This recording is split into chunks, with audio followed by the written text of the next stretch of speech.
right, so let us carry on with the topic of social class in the United States. This is the third video lecture. All right, so the last slide we were talking about inequality, specifically the inequality of property and wealth and income. Still talking about one way of conceptualizing class based on property, power, that's what I'm going to talk about now, and then prestige. So we need to talk about what we mean by power, right? So power is defined, and again, we're talking about the sociological definition, realizing that if I was in another class, I would probably be using a different definition.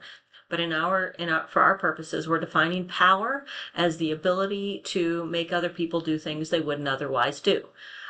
Depending upon where you are in a social structure, determines how much power you have. There's this concept, I believe it's C. Wright Mills. Yeah, I forget, it doesn't matter. But this idea of what we call a democratic facade. And this is really relevant given that we're in election season. The democratic facade is the impression that people who are in power give to everybody else that you have power, right? It's the idea that politicians or talking heads or whatever political leaders go out to the masses, go out to you and me, and say, if you want change, you need to vote. And the idea is that, and I'm not going to disagree that your voting matters. Please, I do believe deep down that voting does matter. But the idea is that the way the system, the political and the power system is actually set up, is the people at the top, the very, very tip top, these top leaders, these are the corporate leaders, these are the political leaders, these are the military leaders, actually have formed what they call a political elite. Right? This political elite is a group of these very powerful people, and they sit around and make decisions that are in their group's best interest. And then they come out to the masses and they say to the masses, this is what's good for you, where in reality, it's what's good for them, right? So, but it's a facade because we are led to believe that we all have an equal say in what happens to us. But from the conflict theorist sociological perspective, it's already decided. The outcomes, the decisions are already decided. But we're told, right? We're told, because we live in a democracy, that you connect to your politicians, you connect to your leaders, they will listen to you. And logically it should be this way, right? Because logically there are more of us than there are of them. We should be able to, we do collectively have more power than the people at the top, but from this perspective, the idea is that these people, so there's also this notion, C. Wright Mills, his notion of this power elite. He argued that really all groups have a power elite. All groups have a group of people that are making decisions that are in their collective best interest, and they probably already made their decisions before everyone comes in the room. I always think of this time when I was a PTO mom, right? And I was a room parent, and there were three of us. There were three of us room parents. So it's not a perfect example, but there were three of us, and two of these women happened to live in the same neighborhood. They lived in the same cul-de-sac, and neither of them had jobs. Where I had a job, I only got to pick my kid up and drop my kid off, and I didn't live in the same neighborhood. So we would get together. It would look like we were getting together to plan these school parties, where in fact these two ladies had already made that decision because they were more connected with each other, right? They were more, they lived in a wealthier neighborhood, they had interactions with each other, so they had already made those decisions. But it appeared as if I had a say, but they had actually. There's another important term here, and that's the idea of, maybe I've already said it, of the military-industrial complex. If you ever read any Chomsky, I think he's the fellow that coined this term, but it's the idea that the military is in cahoots with industry and politicians, right? So war, when we as a nation go to war, and it's politicians and the military, they are also going to war to benefit industry. And if you think about how many planes get built, if you think about the Second World War, they talk about it was the Second World War that pulled us out of the Great Depression. How many people in like Wichita and Boeing manufacturing, I don't think we have Boeing, but all of the industry that is used generates what we need when we go to war. You can see how, I think you can see, I can see how this kind of makes sense. That yes, it's the government that decides it. Yes, the military goes along, but a lot of people make a lot of money when we do. Prestige is a little bit more of an abstract concept.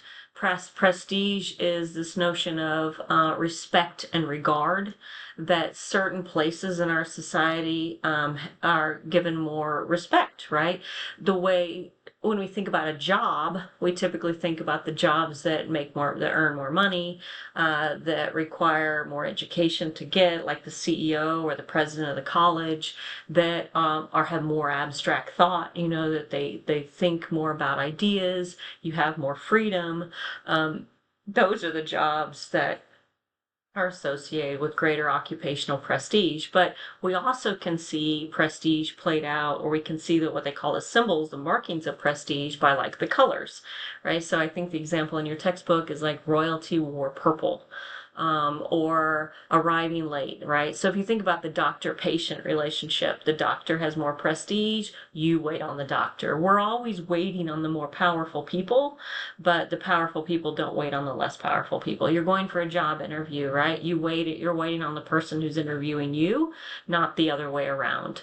The person, the underling at a business is waiting on the boss. The boss doesn't wait on the underling. Golly, just all kinds of examples. Recently, I took some students to the State House. We waited on the congressperson, and they actually never came out to talk to us, right? They are not waiting on us.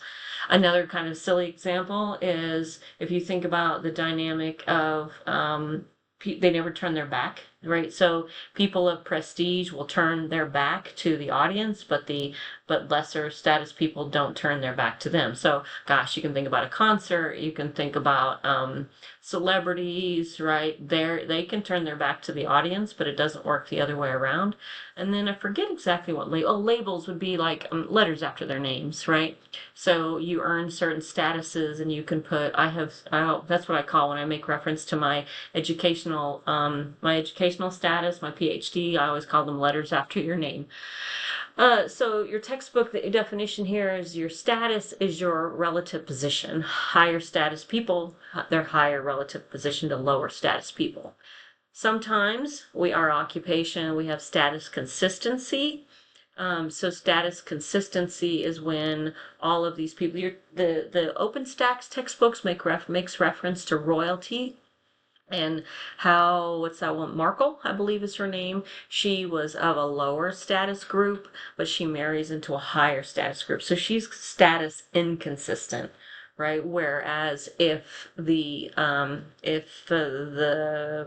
Princess William, and anyway, if they would have married somebody of their same social group, that would have been status consistent versus inconsistency. What's interesting about status inconsistency and would be like an example of somebody who has a lot of education but has low income. They have a tendency. So if you were to look at, say, go to a 4-year university or research institution, and all those different PhDs, they don't all make the same amount of money. You can have a PhD, say, in business or engineering, and they can make significantly 2-3 times more what a PhD, say, in philosophy or women's studies or social work. They make less money. So that might be they have the same education, right? The same letters after their name, but their incomes are different. And when we are status inconsistent, we have a tendency to, we usually focus on our highest status. We usually want to draw people if we're poor, but we have a lot of education. We're going to talk about our education, not our poverty. But we also have a tendency to be a bit more radical, more liberal. And this, I think, speaks to the notion in the chapter on deviance. We probably talked, or hopefully in one of those video lectures, I talked about the idea of strain theory, that when you follow the rules and you get and you get what you're told you're going to get, you believe in the rules. If, however, you follow the rules and you don't get the reward that you were promised or you believed, then you begin to question the rules. So when we're status inconsistent, we following the rules, right? We're moving our way up one element of our social identity, but we're not getting this other, we're not getting the social regard, we're not getting the income. Hey, wait a second. We may begin to question this whole notion of social ranking if in one element we have high social rank, but we also see that we're treated differently, we're going to begin to question the system, and we're going to be a little bit skeptical and critical and perhaps hold some radical sort of ideas or political views. Okay, I'm going to stop here and pick up on the next one on Karl Marx's definition of social class.